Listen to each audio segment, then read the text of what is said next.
Hello everyone আজি আমি class 9 ম্যাথমেটিক্সৰ এটা নতুন টপিক অপৰিমেয় সংখ্যাৰ বিষয়ে আলোচনা কৰিম। তো সোৱা অপৰিমেয় সংখ্যাৰ সংজ্ঞাটো তোমাতে চাই লোৱা। যিবোৰ সংখ্যাক p বাই q আৰ্হিত প্ৰকাশ কৰিব নোৱাৰি, ইয়াত p আৰু q কি হ'ব লাগে? অখণ্ড সংখ্যা, আৰু q 0 হ'ব নালাগে। সেইবোৰ সংখ্যাক অপৰিমেয় সংখ্যা বোলে। বুজি পাইছা? ইয়াত কি কৈছে? নোৱাৰি।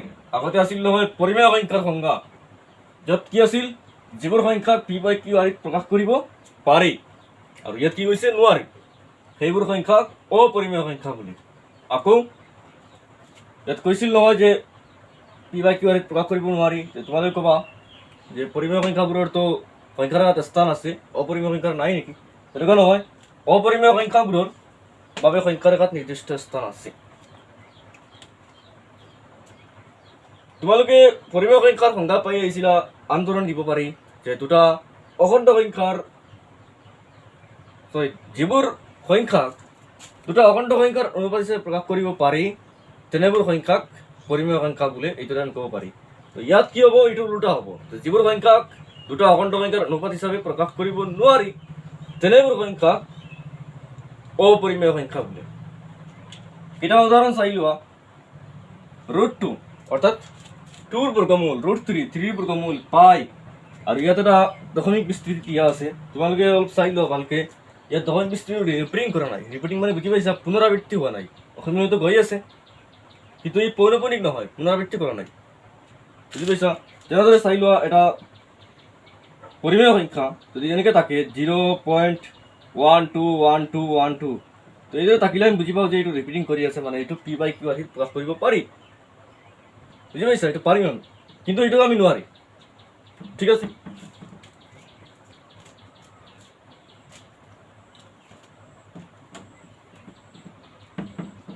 তোমালোকে চেষ্টা কৰি নোৱাৰিবা। এইবিলাকৰ ভিতৰত এটাও p বাই q আৰ্হিত কৰাৰ অৰ্থটো হ'ল যে p আৰু q অখণ্ড সংখ্যা হ'ব লাগিব। এনেতো প্ৰকাশ কৰিব পাৰিম। মই ইয়াতে √2 লিখিলে √2/1 লিখিব পাৰি। p বাই q আৰ্হিত আহিলে নাই, কিন্তু এইটো অখণ্ড সংখ্যা নহয় দুইটা। বুজি পাইছা? দুইটা অখণ্ড সংখ্যা হ'ব লাগিব, p আৰু q। অ'কে, এতিয়া অপৰিমেয় সংখ্যাৰ আৱিষ্কাৰৰ বিষয়ে কিছু আলোচনা কৰি লওঁ। যিদৰে তোমালোকৰ কিতাপত দিয়া আছে, টেষ্টত কাহিনী বিখ্যাত গণিতজ্ঞ দাৰ্শনিক তেওঁ গণিতজ্ঞ দাৰ্শনিক বুলি কোৱা হৈছিল। কোন আছিল তেওঁ? পাইথাগোৰাছ। তেওঁৰ অনুগামী ফ্ল'ৱাৰ্ছ, অসমীয়াত অনুগামী বুলি কোৱা হয় ফ্ল'ৱাৰ্ছসকল, গ্ৰীচ দেশৰ পাইথাগোৰীয়সকল। আৰু তেওঁলোক আছিল কোন দেশৰ? গ্ৰীচ দেশৰ। আৰু তেওঁলোকক পাইথাগোৰীয় বুলি কোৱা হৈছিল কাৰণ তেওঁ পাইথাগোৰাছৰ তাত অধ্যয়ন কৰিছিল সদায়। সেইখন স্কুলৰ ভিতৰত বাউণ্ডাৰীৰ ভিতৰত অধ্যয়ন কৰিছিল। খ্ৰীষ্টপূৰ্ব 400 মানত, মানে 400 BC-ৰ আশে-পাশে পোনপ্ৰথম সেই ধৰণৰ সংখ্যা আৱিষ্কাৰ কৰিছিল যিবিলাক পৰিমেয় সংখ্যা নহয়, মানে অপৰিমেয় সংখ্যাবিলাকৰ আৱিষ্কাৰ হৈছিল। আৰু প্ৰথমটো আৱিষ্কাৰ হৈছিল √2। মই অলপ পিছত কৈ আছো। √2ৰ কাৰণে এজন মানুহৰ মৃত্যু ঘটিছিল। কি হৈছিল চোৱা। এইটো আৱিষ্কাৰ কৰিছিল তেওঁলোকে। আৱিষ্কাৰ কৰিছিল ঠিকেই আছে, কিন্তু যেতিয়া তেওঁৰ ফলোৱাৰ্ছসকল বা অনুগামীসকলৰ ভিতৰত এজন আছিল হিপ্পাছাছ।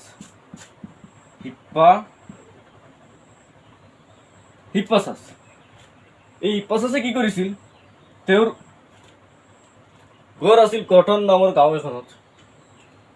বুজি পাইছা? তেওঁ কি কৰিছিল? এই √2ৰ কথা, যি অপৰিমেয় সংখ্যা কোৱা হৈছিল √2ক, সেই কথাটো সেইখন স্কুলৰ বা চক্ৰটোৰ য'ত পাইথাগোৰাছে অধ্যয়ন কৰিছিল বা মানুহক শিক্ষা দিছিল, সেই চক্ৰটোৰ বাহিৰৰ মানুহক জনাই দিছিল। আৰু সেইকাৰণে তেওঁ কি কৰা হৈছিল? ইয়াত লিখা আছে, তোমালোকে দেখা পাবা যে পাইথাগোৰাছৰ অনুগামী কটনত হিপ্পাছ আছে। ইয়াত হিপ্পাকাছ লিখা আছে, এইটো হিপ্পাছাছ হ'ব লাগে। হিপ্পাছাছে অপৰিমেয় সংখ্যাৰ আৱিষ্কাৰৰ সম্পৰ্কত অনেক প্ৰবাদ জড়িত হৈ আছে। যে হিপ্পাছাছে কেনেকৈ আৱিষ্কাৰ কৰিছিল? হিপ্পাছাছৰ লগত আৰু মানুহেও আছিল, পাইথাগোৰীয়সকল। তেওঁ নিজে লগতে আছিল, তেওঁৰ বেছি অৱদান আছিল। প্ৰবাদ মানে হৈছে মুখে মুখে কথা কৈ অহা, মুখেৰে মানুহে গাই অহা, এজনৰ মুখৰ পৰা আনজনে শুনি অহা কথাবিলাক প্ৰবাদ, যিটো সত্য নহ'ব পাৰে, সম্পূৰ্ণৰূপে সত্য নহ'ব পাৰে। সেই প্ৰবাদসমূহৰ ভিতৰত √2 যে অপৰিমেয় সংখ্যা, এই কথা আৱিষ্কাৰ কৰাৰ বাবে অথবা √2 সম্পৰ্কীয় গোপন কথাবিলাক গুপ্ত পাইথাগোৰীয় পাইথাগোৰাছ চক্ৰটোৰ বাহিৰৰ মানৱ জন্মৰ বাবে হিপ্পাছাছৰ জীৱনৰ কৰুণ পৰিসমাপ্তি ঘটিছিল। মানে তেওঁক কি কৰা হৈছিল? পানীত ডুবাই তেওঁক মৃত্যুদণ্ড দিয়া হৈছিল।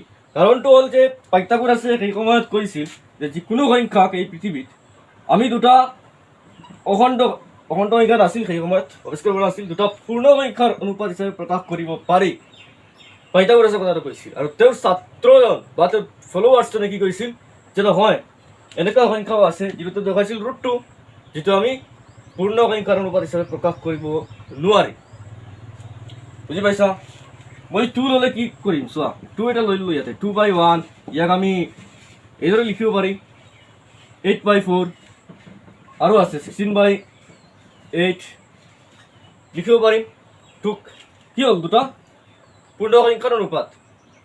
এতিয়াতো আমি পূৰ্ণ সংখ্যা অখণ্ড সংখ্যাও জানো, আমি ঋণাত্মক সংখ্যাবিলাক যিবিলাক অখণ্ড সংখ্যা বুলি কোৱা হয়, অখণ্ড সংখ্যাৰ অনুপাত হিচাপে প্ৰকাশ কৰিব পাৰি। এইবিলাক কি আছিল? পৰিমেয় সংখ্যা আমি কওঁ।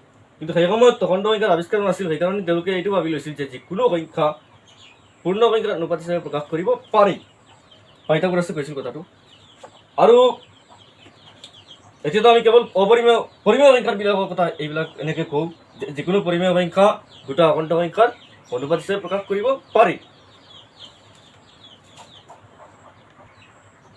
কিন্তু সেই সময়ত পাইথাগোৰাছে কৈ দিছিল যে পৃথিৱীত যিকোনো সংখ্যা, যিবিলাক সংখ্যা আছে, সেই আটাইবিলাক সংখ্যা আমি দুটা পূৰ্ণ সংখ্যাৰ অনুপাত হিচাপে প্ৰকাশ কৰিব পাৰি। আৰু যিটো হিপ্পাছাছে কৈছিল যে হিপ্পাছাছ বা তেওঁলোক আৰু অনুগামীসকল আছিল, তেওঁলোকে এইটো কৈছিল যে এইটো অসত্য, এনেকুৱা নহ'ব পাৰে, এনেকুৱা সংখ্যা আছে যিবিলাক আমি প্ৰকাশ কৰিব নোৱাৰি পূৰ্ণ সংখ্যা। কিন্তু এই কথাটো তেওঁ লুকাই ৰাখিব বিচাৰিছিল। কিন্তু যেতিয়া হিপ্পাছাছে বাহিৰলৈ উলিয়াই দিছিল, মানুহক কৈ দিছিল বিশ্ববাসীক, সেইকাৰণে তেওঁৰ মৃত্যুদণ্ডৰে দণ্ডিত কৰা হৈছিল। ঠিক আছে, তোমালোকে এইবিলাকৰ মান ক্লাছ 8ত উলিয়াই আহিছিলা। তোমালোকে দেখা পাবা এইবিলাকৰ মান কেতিয়াও শেষ নহয়, আৰু দশমিকৰ পিছত যিবিলাক সংখ্যা এইবিলাকৰ কোনো ৰিপিটিং নাহে, পুনৰাবৃত্তি নহয়। সেইকাৰণে এইবিলাক কি? অপৰিমেয় সংখ্যা। তোমালোকে এইবিলাকৰ প্ৰমাণ দশম শ্ৰেণীত কৰিবা। এতিয়া আমি এইবিলাকৰ প্ৰমাণ নকৰোঁ, এইবিলাকৰ আমি সংখ্যাৰ আগত কেনেদৰে উপস্থাপন কৰিম এইবিলাকৰ বিষয়ে আজি আলোচনা কৰিম।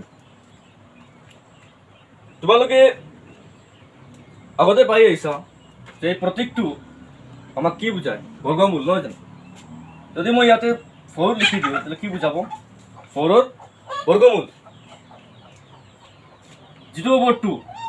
আৰু এই চিনটো দিয়াৰ অৰ্থটো হ'ল যে 4ৰ ধনাত্মক বৰ্গমূল। যদি ইয়াৰ আগত মাইনাছ চিন দিয়া হয় তেতিয়া ঋণাত্মক আহিব, এইটো সঁচা। কিন্তু এই চিন দিয়াৰ লগে লগে ইয়াৰ ভিতৰৰ পৰা কেতিয়াও ঋণাত্মক, ইয়াৰ ভিতৰত নহয়, চৰি, কোৱাৰ অৰ্থটো হ'ল যে ইয়াৰ পৰা কেতিয়াও ঋণাত্মক সংখ্যা নাহে।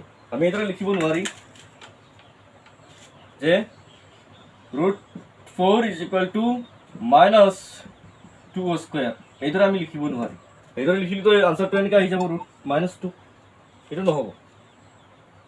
বুজি পাইছা? এই চিনটো দিয়াৰ অৰ্থটো হ'ল যে এইটো ধনাত্মক বৰ্গমূলেই আহিব।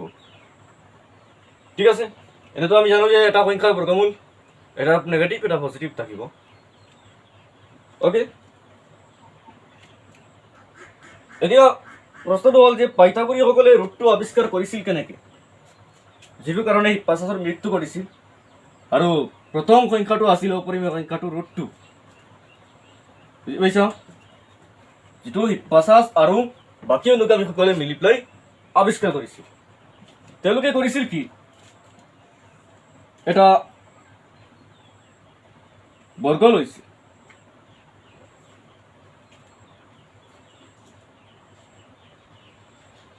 বৰ্গটো আছিল 1 একক দৈৰ্ঘ্য বাহুৰ দৈৰ্ঘ্য আছিল 1 একক, মানে 1 মিটাৰ 1 চেণ্টিমিটাৰ যেই হওক, এনেকৈ আছিল 1 একক দৈৰ্ঘ্যৰ বাহু আছে। ঠিক আছে,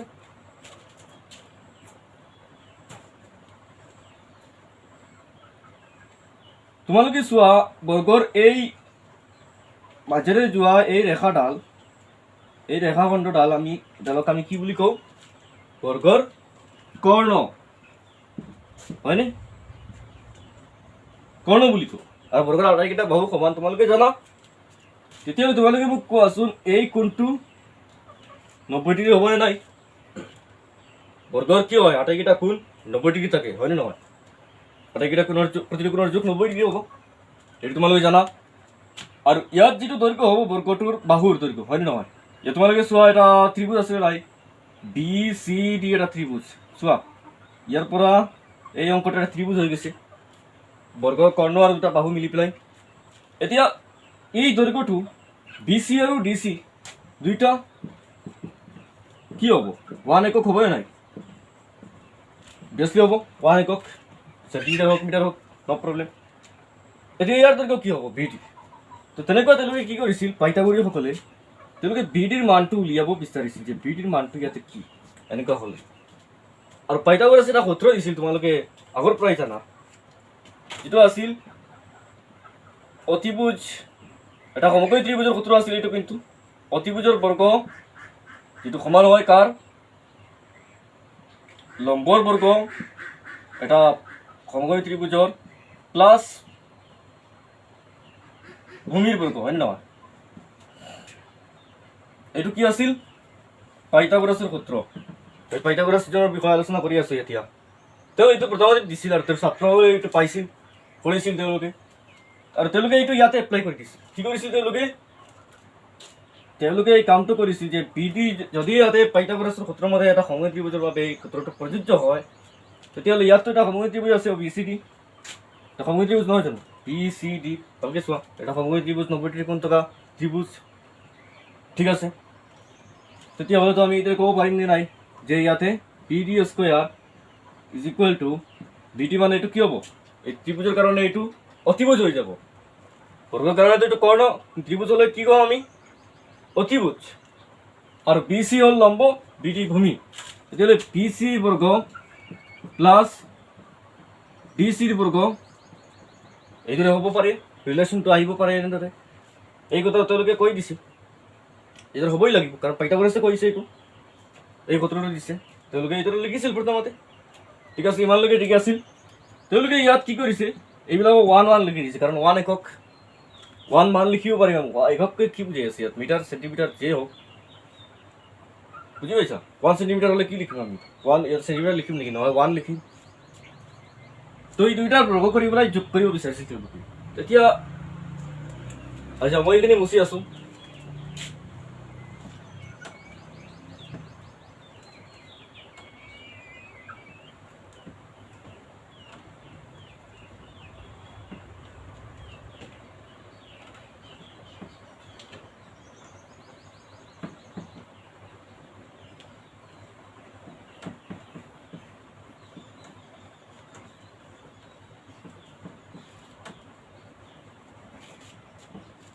ঠিক আছে এটা কি আছিল বিডি স্কয়ার নহয় জানো ইকুয়াল টু বিসি স্কয়ার আৰু ডিসি স্কয়াৰ এই ৰিলেশ্যনটো তেওঁলোকে পাই গৈছিল ইয়াৰ পৰা এইটো এ তোমালোকে দেখাব ভালকে দেখিবা ভালকে এ তেতিয়া তেওঁলোকে বিসি টাইপ বহুৱাই গৈছিল 1 আমি পাইছো নহয় 1 দুইটা 1 ৰ বৰ্গ আৰু ডিসি 1 ৰ বৰ্গ এৰ কি হইছে এটু 1 ৰ বৰ্গ তো 1 প্লাস 1 2 তো বিডি ৰ বৰ্গৰ মান হয় 2 অৰ্থাৎ BD square is equal to 2 তেতিয়ালে বিডি ৰ মান কি হ'ব এটু কি হইছে bidi square is equal to 2 দুইফালে আমি কি কৰিব লাগিব যদি বৰ্গমূল লও আমি দুইফালে বৰ্গমূল লব পাৰি আমি সমীকৰণ হলে এটু সমীকৰণ বুজাই আছে হয় নহয় এটাৰ লব পাৰি আমি তেতিয়ালে ইয়াত কি বুজাব 2 ৰ বৰ্গমূল লব লাগিব যেটো আমি এইদৰে লিখিব পাৰি ৰাইট ঠিক আছে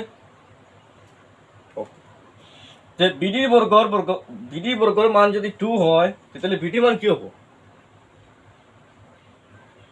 বিডিটো কি হয় বিডি স্কয়াৰৰ বৰ্গমূল নহয় জানো এটো কি হয় বিডিটো ইয়াৰ বৰ্গমূল বিডি তেতিয়ালে মানটো তেনেকা হ'ব লাগিব কাৰণ বিডিৰ বৰ্গৰ মান আছিল 2 তেতিয়ালে বিডিৰ মানটো হ'ব লাগিব 2 ৰ বৰ্গমূল যেহেতু বিডি স্কয়াৰৰ বৰ্গমূল তেতিয়ালে ইয়াত বিডিৰ মানটো হ'ব লাগিব 2 ৰ বৰ্গমূল দুটা বৰ্গমূল ল'ব লাগিব বুজি পাইছা ইমান লাগি তেতিয়ালে কি কৰিছিল এই মানটো পাই গৈছিল বিডি যেটো হ'ল কৰ্ণ বৰ্গটোৰ কৰ্ণ আৰু তেওঁলোকে এই সংখ্যাটো লৈ পেলাই আচৰিত হৈ গৈছিল যে এইটো কৰ পৰা আহি গ'ল আৰু এই সংখ্যাটোক আমি পাইথাগোৰাছে কোৱা মতে দুটা পূৰ্ণ সংখ্যাৰ বৰ্গ হিচাপে পূৰ্ণ সংখ্যাৰ অনুপাত হিচাপে প্ৰকাশ কৰিব নোৱাৰি ঠিক আছে, তেওঁলোকে এই কথাটো লৈ পেলাই আচৰিত হৈছিল, কাৰণ পাইথাগোৰাছে দিয়া এই ফৰ্মুলাটোৰ পৰা আমি এইটো উলিয়াইছোঁ, কিন্তু এই সংখ্যাটোৱে কি দেখুৱাই আছে, যিটো পূৰ্ণ সংখ্যাৰ অনুপাত নহয়।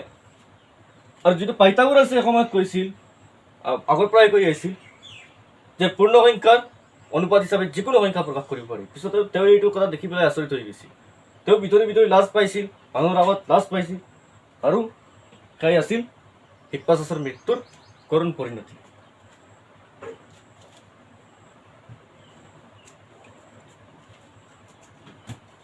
বুজি পাইছ? এতিয়া তোমালোকে আগৰ পৰাই শিকি আহিছা পাই এটা অপৰিমেয় সংখ্যা, √2 √3। এই √3টো পিছত আৱিষ্কাৰ হৈছিল, পিছত এজন বিজ্ঞানী গণিতজ্ঞ আছিল চিৰিনৰ থিয়ডৰাছ। তেওঁ দেখুৱাইছিল যে যিকোনো অপূৰ্ণবৰ্গ সংখ্যাৰ বৰ্গমূল, অপূৰ্ণবৰ্গ সংখ্যা বুজি পাইছা?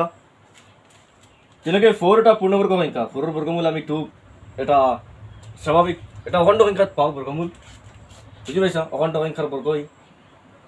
কিন্তু 3 বৰ্গমূল আমি এনেকৈ নাপাওঁ। 2, 3, 5, 6, 7 আৰু বহুত আছে।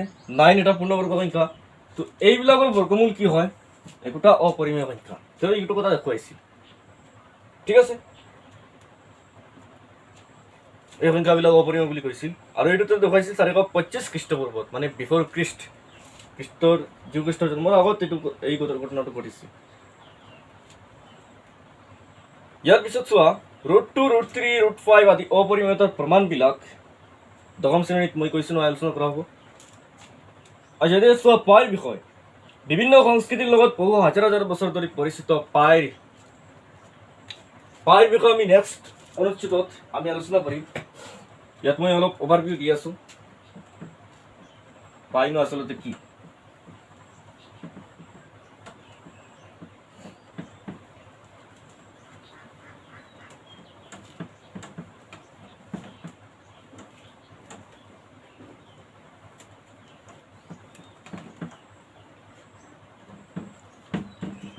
পাই আচলতে আৱিষ্কাৰ হৈছিল বহুত আগতে, আজিৰ পৰা 4000 বছৰ আগতে। পাই মানুহে চিনি পাইছিল যে এটা ধ্ৰুৱক, এটা মেথামেটিকেল কনষ্টেণ্ট আছে, যিটো আছিল এটা বৃত্তৰ পৰিধি আৰু ইয়াৰ ব্যাস, পৰিধি আৰু ব্যাসৰ অনুপাতটো কি আছে? পাই। কিন্তু ইয়াক পাই বুলি আগতে কোৱা নাছিল মানুহে। ইয়াক মানুহে আগতে 3.125, কোনোবাই 3. এনেকৈ 60